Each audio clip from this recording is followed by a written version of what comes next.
আমাদের সবার ফ্যামিলিতে চাচতো খালতো মামতো অথবা ফুফাতো এক কথা একটা বাইনচোদ কাজিন থাকবে যে সবসময় এ প্লাস পেয়ে আমাদের বাস দেয়। কথাটা আমি এই জন্য বলছি যে মানুষ হতে শুধু এই প্লাস না, একটু উপস্থিত বুদ্ধিও থাকা লাগে। সো আজকে এমন কিছু প্রাণীদের দিব যাদের দেখলে আপনিও বলবেন দুধে পানি কে মিশাইছে।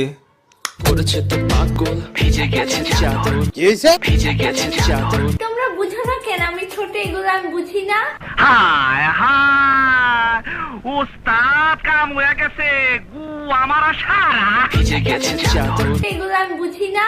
হিসাব বোঝো না দুধু খা উফ, বুঝলাম না।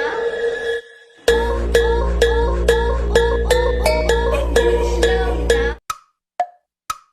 রেসপেক্টমেন বাজান, আমি বুঝতে পারতাছি না এদেরকে রেসপেক্ট কিভাবে করব। আমার ধর্ম নারীকে সম্মান করতে বলছে, আমার সমাজ নারীকে অধিকার দিতে বলছে, আর আমার সোশ্যাল মিডিয়া বলতেছে দিস ইজ হার চয়েস। হ্যাঁ, লাইক সিরিয়াসলি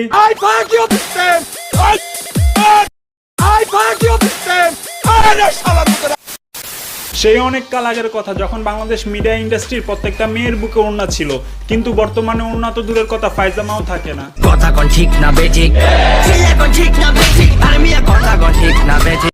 উফ, বুঝলাম না। উফ, বুঝলাম না। উফ, বুঝলাম না।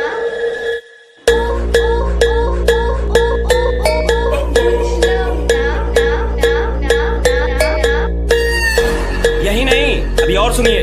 तो आओ क्या अपने कान में ईयरफोन्स डाल लो। আর আইফোন কিনে যদি আপনি মিরর সেলফি না তুলেন আপনি তো মাইন্ড ছেড়ে বাচ্চা না। Thank you. তোর বাপে যদি ওই রাতে কদম ফুল ব্যবহার করতো তাহলে আর আজকে এসব পোস্ট দেখা লাগতো না। হ্যাশট্যাগ নো ডিম, ডিম বাঁচাও মুরগির দাম কমাও। লাইক সিরিয়াসলি উফ, বুঝলাম না। চুদের চাটনি বেকার খাটনি। বাজান তোদের সাথে একটু হিসাব আছে, লাইট অফ।